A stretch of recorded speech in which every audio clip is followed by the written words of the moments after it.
tra due mondi e dimmelo so. Flas italisht, por zemra shqip më re.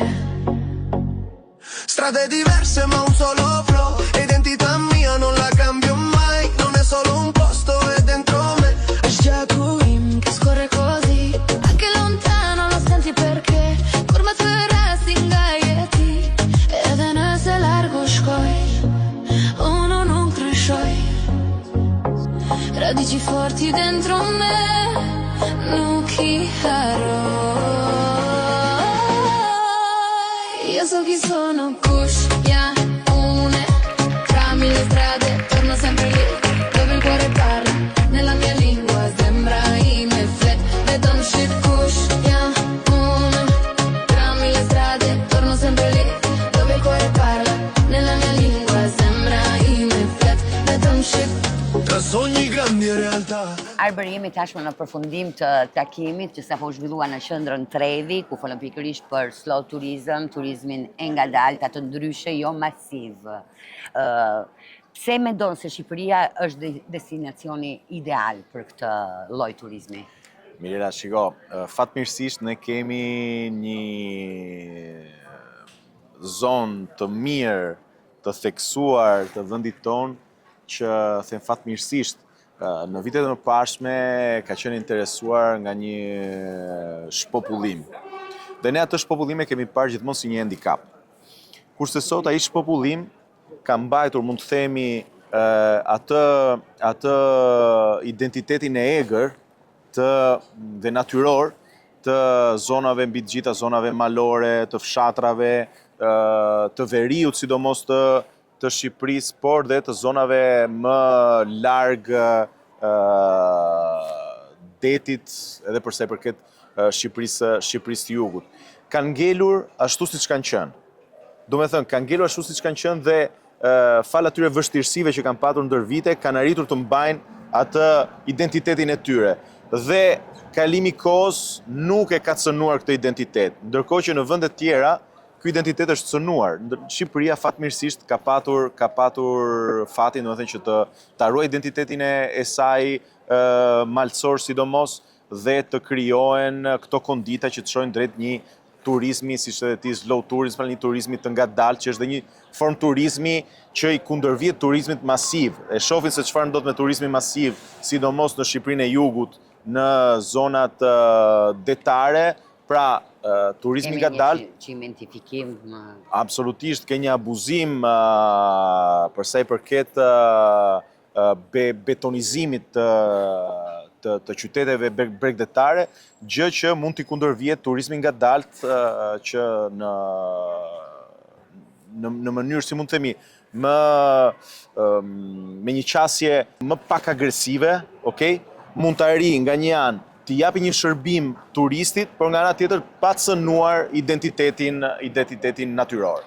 Arber, cilat unë ndoshta me vërtet me ëndje këtë takim të sotshmin dhe do doja që ndoshta të sugjeroje cilat janë disa nga këto vendet autentike të Shqipërisë që turistët zakonisht nuk njohin, por ti që mendon që duhen vizituar patjetër.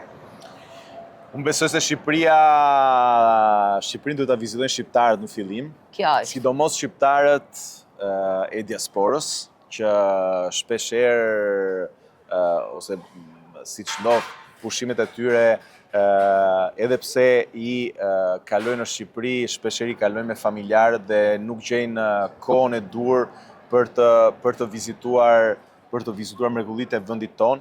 Unë për shembull pata fatin me familjen të vizitonim jugun e Shqipërisë, pra zonën duke filluar nga Korça, duke përfunduar në Gjirokastër, duke kaluar nga Leskoviku etj, që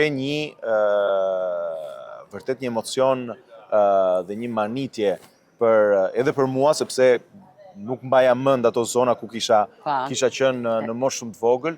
Por e njëjta gjë mund të thuhet edhe për veriun, domethënë Thethi vazhdon të jetë sipas meje meta turistike thelbësore për turizmin e ngadalt në Shqipëri. Thethi, kemi Kelmendin, kemi gjithë zona, domethënë malësore të veriut Shqipëri. Por pse jo, këto gjëra mund t'i gjejmë dhe në jug. Pra, mjafton të largohemi nga Bregdeti dhe Shqipëria ka ngjyra të tjera. Në fakt, ndërsa flisi kam në mend malet e Tropojës, Malet e sepse unë Tropojës, po. i kam shëtitur shumë Thethin, Fushlurën, edhe pse edhe aty të paktën në vitet që unë kam vizituar, shija që pati një dëmtim të pyjeve dhe ka vite në fakt që nuk kam qenë më në Fushlurë. Pse duhet të shkojnë pra shqiptarët, sidomos ne flasim shqiptarëve tanë, të vizitojnë pikërisht këto zona, dhe pse çfarë bën të veçantë këtë përvojë në këtë slow turizëm, në brenda tokës, shqiptar jo vetëm zonat bregdetare, dhe si do të jemi në prag të pushimeve, dhe pas pak vinë, kështu që çfarë do t'i këshillojë dëgjuesve tanë? Unë do t'i këshilloja sidomos se ne dim shumë mirë. Ne për shumë vite, besoj si ti dhe unë, Shqipërinë e kemi përjetuar, pushimet i kemi përjetuar gjithmonë në atë periudhën e gushtit. Dhe ka qenë gjithmonë periudhë e gushtit që ka shënuar një kthim në atë dhe përsa i përket diasporës shqiptare dhe shqiptarëve që jetojnë jashtë Shqipërisë. Por unë mendoj se Shqipëria mbi të gjitha ka nevojë që turizmi të jetë 365 ditë në vit, jo vetëm në periudhën e gushtit, dhe këtë na mësojnë dhe turistat e huaj, të cilët për ndryshe nga ne vizitojnë Shqipërinë, sidomos kur flasim për slow tourism, pra kur flasim për trekking, kur flasim për hiking, kur flasim për të huajt që vinë me bicikleta për të vizituar sidomos zonat veriore të Shqipërisë apo me motora. Pra, unë mendoj se jo vetëm duhet zbuluar ajo Shqipëri që prej shumë kohësh pra është lënë pak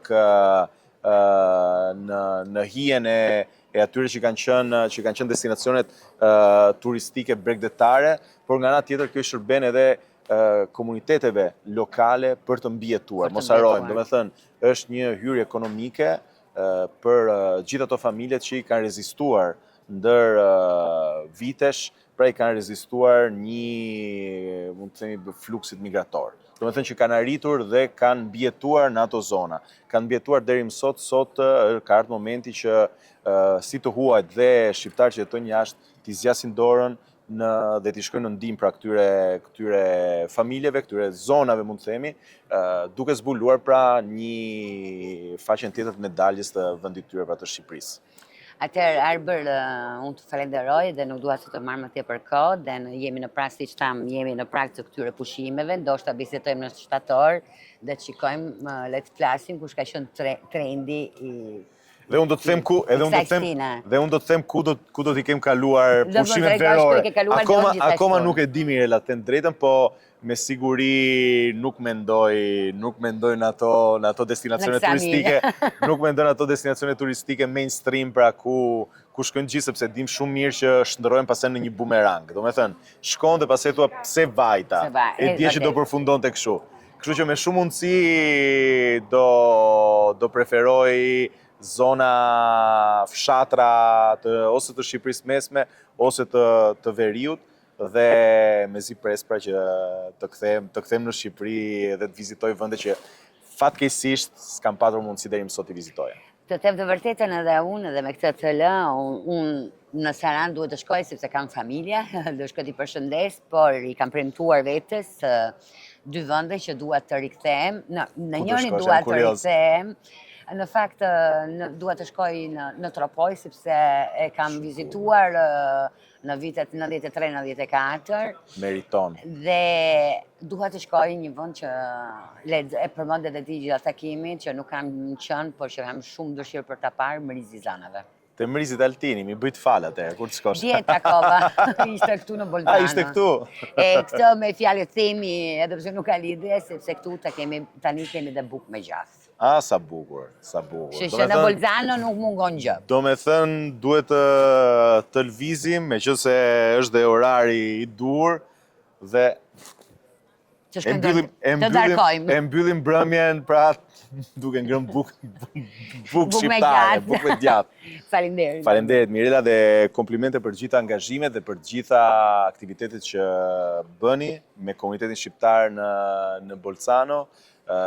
Është i kënaqësi kur sheh se një komunitet është integruar kaq mirë edhe fal punës që aktivistët, vullnetarët ndërmarrin gjatë vitit, gjatë përditshmërisë tyre.